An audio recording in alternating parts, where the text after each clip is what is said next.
loves, today we are going to be reviewing Fashion Dreamer. I've been playing it for about 2 weeks, I believe, and I wanted to give it a bit more extra time before I gave it a full in-depth honest review so that it could be as accurate as possible for you guys. So the first point that I'm going to make is it's not style savvy. The reason that I and many other people picked up the game originally is because it's by the same creators as Style Savvy, and we were kind of expecting this very style savvy kind of game. It's definitely not style savvy, and it's missing key elements that made Style Savvy what it was. Maybe in future updates there's going to be things added. Like, I already know there's going to be a runway added, like we had in Style Savvy, so maybe with future updates that kind of vibe is going to come back. But right now, if you're buying it purely on the fact you want a Switch version of Style Savvy, this isn't it. I don't think that there were any false promises made in the trailer. If you watch the trailer and you go to the game, it's exactly what it says that it's going to be. In the trailer, you know, it's just described as this fun outfit making, make friends type of game, and everything that was promised in the trailer is in the game. There was no false advertising, everything is completely accurate, and it's exactly what you are getting. In terms of game mechanics, the filtering system is absolutely abysmal. You just can't work with it. You can only filter by like the type of clothes, so t-shirt and all-in-ones and shoes, and you know, very basic filtering. And then you can kind of categorize them by type, your brand, when you acquired them. But in terms of, you can't like filter in Style Savvy like how you did in Style Savvy by like cute style or like cool style or this color or that color or this length of skirt or this type of trouser. You know, there's no specific filtering, and it makes it very hard.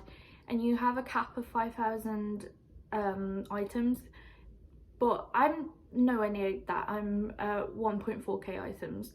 But the problem is it makes it so slow going through every single item, and you can't filter it to any specifics that you need.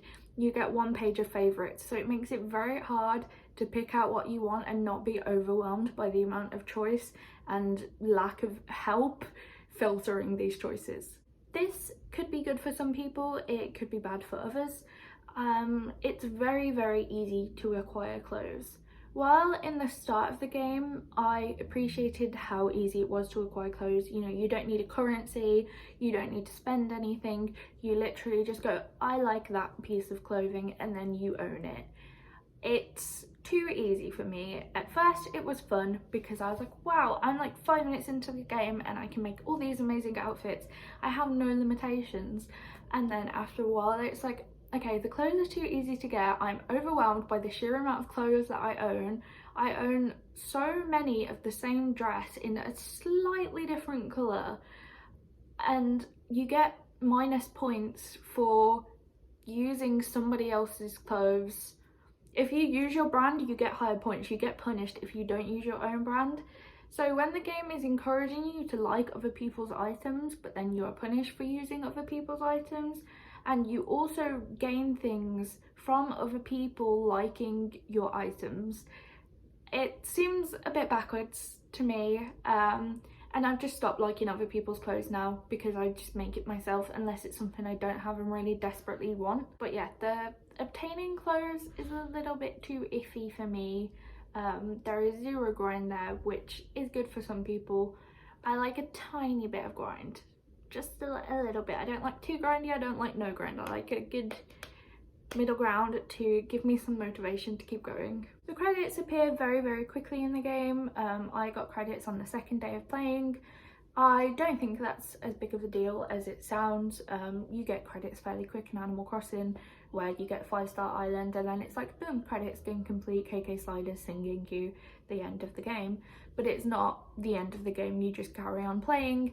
It's just you finish the main goal of the game.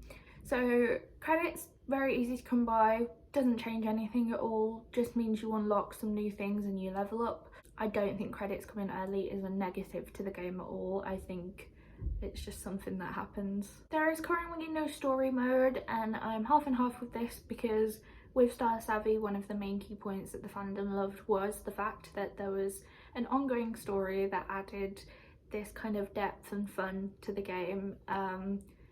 There's possibly going to be story modes in the future, just from what it looks like on their website and what they've said about the updates. It's nice to have no pressure of story mode. You just kind of go around, speak to characters, they introduce you to new characters and whatnot. But I do think it would be a nice touch to add a bit more depth to the game in the future, but I don't necessarily think it's a terrible thing that they don't have it. It just depends on your personal playstyle. I think it's super fun and lighthearted. If you're wanting a game where you can just chill, relax, you don't have to stress, you don't have to worry or get in mess about the game, you can just sit and play it and just block everything out. It's one of those games. One thing that really disappointed me was the extremely limited body types. Every single body type is like this thin, and you can be like 5 foot or you can be like 7 foot, but God forbid you want to have a stomach.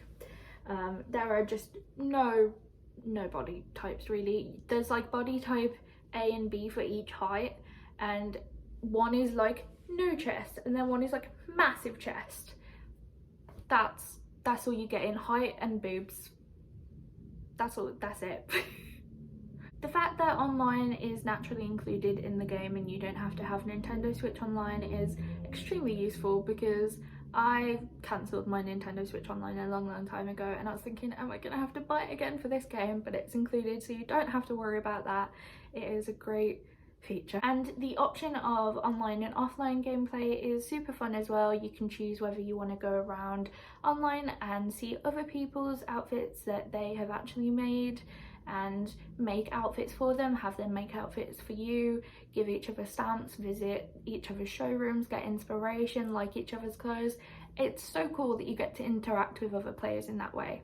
And then if you're not into that, or you feel like you want to progress more with NPCs than other players, you can just go in offline mode and continue. There is a lot of freedom in this game. You can kind of choose outfits as you please. You can have multiple muses. There's so many style options, so many clothing choices you can make, so many. And the NPCs really, they kind of give you a wish list of what they want when you make them an outfit. But realistically, you are in complete control. I think Star Savvy, sometimes it limited you to NPC specific styles and you couldn't do your own thing. And I really like that it's complete freedom in this game. I love that there are so many aesthetics and photo opportunities, the different cocoons to unlock, which all have a different aesthetic, and so many cool options for everyone with a different aesthetic. Overall, if you want a light-hearted fun fashion game, then I really recommend this. I think it's super fun. I've sunk hours into it. I love playing it while I have Gossip Girl on the background and I sit with my little rat and we cuddle and play Fashion Dreamer, and I love making outfits. I am currently working on a Sanrio lookbook for YouTube, which will probably be uploaded before this actually. But it's so fun being creative and just going to town, doing whatever in the game. So if you're looking for fun, easy gameplay, this is definitely for you. If you want Style Savvy, I would hold off personally. Maybe there'll be more Style Savvy elements in the future, but right now it is nowhere near anything like Style Savvy.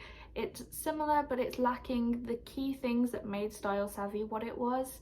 So if you're wanting it, I think you should hold out and see what future updates bring. If you want a long detailed story with complex gameplay, this is not for you. Do not buy this game. Right now that's just not a thing. Maybe in the future we will get that, but for the time being it's very simple. It's just one loop that you go around in gameplay. It's very satisfying as someone with ADHD, but if you want in-depth complex stuff going on, this is definitely not for you.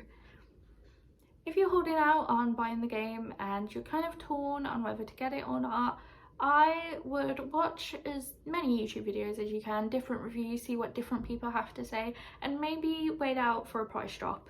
It is expensive for what it is. It could probably have been a mobile game, but I'm glad that it wasn't, because I can't stand games like this in mobile. It just puts me off.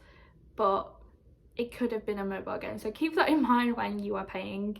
Like, in America I think it's like $60. I paid £30, and I got a discount, so I think I paid 29, it's a pound less. I'm not completely mad about the price, because I'm enjoying it and I'm sinking the hours in and I'm having fun. But if you're unsure, definitely wait for that price drop to come. Thank you so much for watching. I hope you enjoyed, and I will see you in the next one. Mwah!